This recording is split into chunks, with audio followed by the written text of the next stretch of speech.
Alright, hey there guys, Adrian DeCosta here, aka JediBro95, coming at you guys with another video. In this video is going to be my discussion about what the Lakers are going to do moving forward, and basically, just how things are going to play out moving forward for the next two-ish months. So, if you haven't heard, LeBron James yesterday afternoon, suffered a high ankle sprain, which will cause him to sit out 6 to 8 weeks, give or take, for his timeline.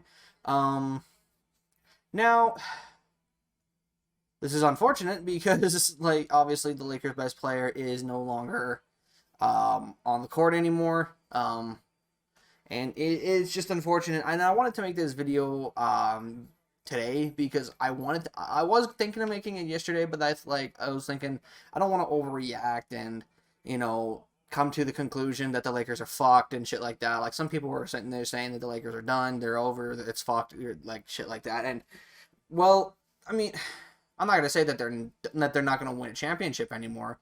That they're going to win the championship. I theoretically now see, with LeBron healthy again back in about a couple of months, the Lakers could definitely lose this championship, definitely, and we could see the unfortunate situation of the Lakers with Anthony Davis and LeBron James not fulfill their full potential of being a dynasty in LA because of the fact of just injuries. And it's unfortunate, but then again, it's just the way the NBA is, right? You gotta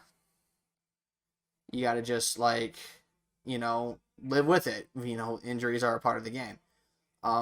So what should the Lakers do? Well, the solution is not, and I'm going to say this very slowly, not to trade for a star player. That is not the solution here. I think some people are probably sitting there saying that they should trade. Like, I saw some people even before this injury, like, oh, the Lakers should trade for Bradley Beal and all that shit. And, those conversations might pick up again come later this week.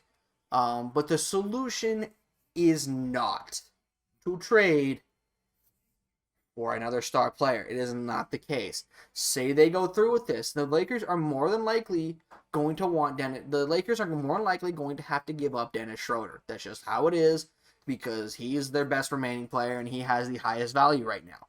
Then they're probably going to have to get rid of guys like, say, Markieff Morris, Alex Caruso, maybe. Like, you see what I'm getting at here is a couple of things. One, the Lakers don't really have a lot of valuable pieces. Sure, Dennis Schroeder is a good player, and stuff like that, but he is not really high enough to be tradable for, like, superstar caliber players, in my opinion, especially when you package him with other players. And secondly, yeah, the Lakers, after Dennis Schroeder, their value is small in the market. Taylor Horton-Tucker, small. KCP, small. Marcus Gasol, worthless in my opinion. And I'm not saying he's worthless on the court. I'm saying that his value is worthless because of his age and his declining abilities. So yeah, it's pretty clear right now the Lakers cannot make the move for a superstar. So yeah, that's not the solution. But let's run down this. Let's look at this more hypothetical, more in the context of the timeline right now. So as it stands, both LeBron and Anthony Davis are out, and that's unfortunate as it is.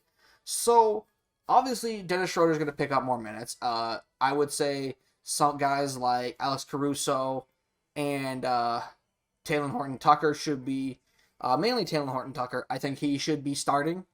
I think he should come off the bench and be a starter for the Lakers right now. Definitely think Alex Caruso is a better spark off the bench than KCP, so I would keep Alex Caruso on the bench to get that energy and that spark and defensive impact. But I do think the Lakers should be starting Taylor Horton-Tucker more. Also, keep Marc Gasol off the floor as much as possible. As I did mention with his declining abilities, he has gotten to the point where Marc Gasol might legitimately just be unplayable because of his because of the fact that, one, he's not hitting his shots anymore, and two, his overall impact defensively especially rim protection, it's not existent anymore because of the fact of his age. And again, that's not his fault. Father Time is undefeated. Age does catch up to players. Look at players like Kobe Bryant. Kobe Bryant had age catch up to him, and his body broke down, and now he retired in 2016, and unfortunately now, yeah. But you get what I mean. Like Marc Gasol, time's caught up to him. So at this point, Marc Gasol needs to be riding the bench. I think he should just be a cheerleader. And it's, again, not his fault. Montrezl Harrell should be moved up into the starting position because of his offensive abilities.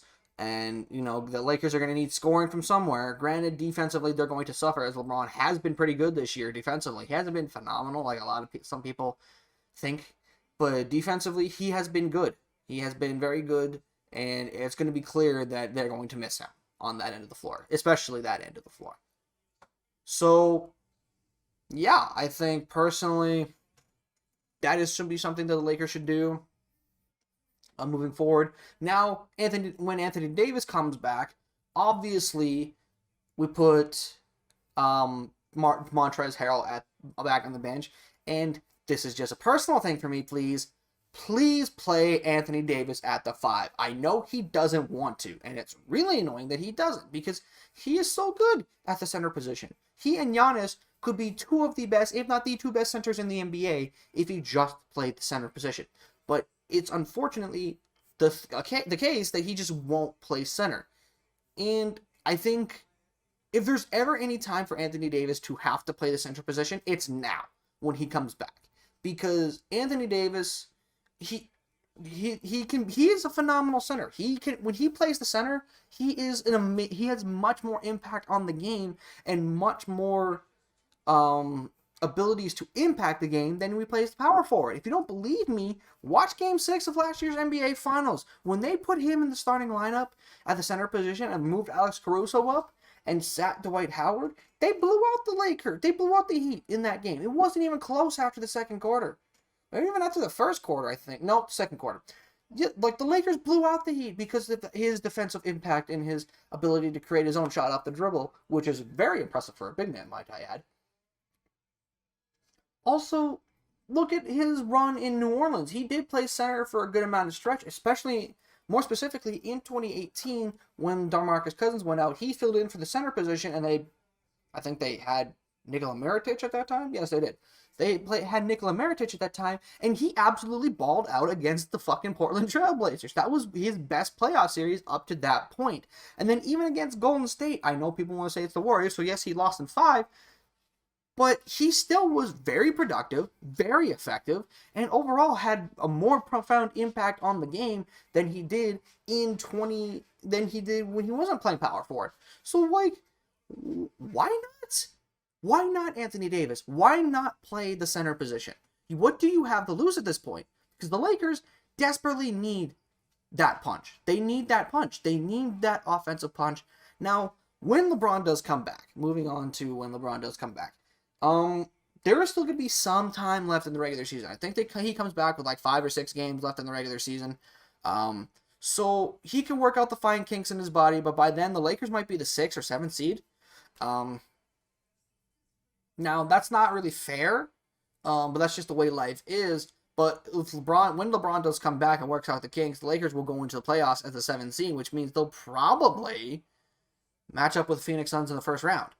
And, well, granted, I still think the Lakers could come out of the Western Conference. That home court advantage could prove to be costly, especially against a team like, say, the Utah Jazz, if they were to so meet them in the conference finals. That is something that's going to start happening now as the COVID vaccine becomes more and more available to the United States and even up here in Canada and becomes more prevalent around the world, so that way fans can start coming into the arenas, can start rooting for their teams and watching them win playoff games. So, yeah, right now it's not looking good for LA. And granted, they were my pick to win the 2021 NBA championship. I thought to myself there was nobody in the Western Conference that could stop them. But unfortunately, as is the case with a lot of teams, and potential and even dynasties, injuries just steal it away. Look at the Kevin Durant Warriors dynasty. They lost their chance to three-peat because of the Kevin Durant injury. Or even, say Miami's dynasty with LeBron. They lost their chance to three-peat because of an injury. What else? Boston lost their chance to be a dynasty because of injuries. Detroit, I think, was more bad decisions. Trying to think here who else.